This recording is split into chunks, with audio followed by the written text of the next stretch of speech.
Party ఫిరాయింపుల జోరు ఎక్కువగా ఉన్నప్పుడు దాన్ని అడ్డుకోవడానికి రాజ్యాంగ సవరణ చేశారు. పార్లమెంట్, అసెంబ్లీ సభ్యుల అనర్హత, సీట్ల ఖాళీకి సంబంధించి రాజ్యాంగంలోని 101, 102, 190, 191 అధికరణలను అది సవరించింది. పార్టీ ఫిరాయింపుల నిషేధానికి రాజ్యాంగంలో కొత్తగా 10వ షెడ్యూల్ను చేర్చింది. ఒక పార్టీ తరపున ఎన్నికైన తర్వాత దాన్ని వదిలి మరో పార్టీలో చేరినా, సొంత పార్టీ ఆదేశాలకు విరుద్ధంగా ఓటు వేసినా, విప్ను ధిక్కరించి ఓటింగ్లో పాల్గొనకపోయినా సదరు ఎమ్మెల్యే లేదా ఎంపీ అనర్హులవుతారని 10వ షెడ్యూలు ఉద్ఘాటిస్తుంది.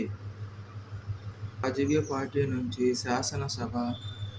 శాసనసభకు ఎన్నికైన సభ్యుల్లో 3/4 మంది విడిపోయి వేరే పార్టీగా ఏర్పడితే వారికి ఫిరాయింపు నిషేధ చట్టం వర్తించదు. కానీ ఈ నిబంధనను 2003లో చేసిన 91వ రాజ్యాంగ సవరణ చట్టం ద్వారా తొలగించారు. ఒక పార్టీ వేరొక దానిలో విలీనమైతే మొదటి పార్టీలో 3/2 మంది సదరు విలీనానికి ఆమోదముద్ర వేసినట్లయితే ఆ సభ్యులపై అనర్హత వేటు పడదు. శ్రీలంక కొత్త ప్రధానిగా హరిణి. శ్రీలంక నూతన ప్రధానమంత్రిగా హరిణి అమరసూర్య నియమితులయ్యారు. దేశ అధ్యక్షుడు అనురకుమార దిశనాయకే మంగళవారం ఆమెతో ప్రమాణ స్వీకారం చేయించారు. హంగేరీ దేశ రాజధాని బుడాపెస్ట్లో ముగిసిన 45వ చెస్ ఒలింపియాడ్లో భారతీయ చదరంగంలోనే కాదు, యావత్ భారత క్రీడారంగ చరిత్రలోనే చిరస్మరణీయం. గుకేష్, అర్జున్, దివ్యా వంతికల 4 వ్యక్తిగత స్వర్ణాలతో గెలిచిన మూడో టోర్నీలో భారత్ తిరుగులేని ఆధిక్యాన్ని చాటింది.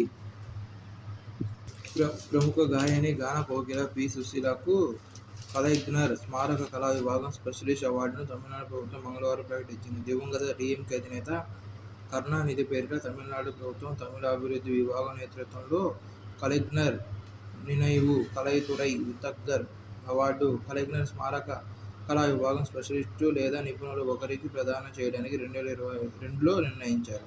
మొదటి అవార్డు తిరువారూర్ అరుర్దాస్కు దక్కింది. గత ఏడాది మొత్తం కరుణానిధి శత జయంతి ఉత్సవాలు జరగడంతో ఈ అవార్డును 2023కు గాను మహిళా ప్రముఖురాలికి ప్రదానం చేయాలని నిర్ణయించారు. ఈ అవార్డుకు పి. సుశీలను ఎంపిక చేసింది. అలాగే తమిళ భాషాభివృద్ధి కోసం శ్రమిస్తున్న రచయిత, కవి మొహమ్మద్ మెహతాను కూడా ఈ అవార్డుకు ఎంపిక చేశారు.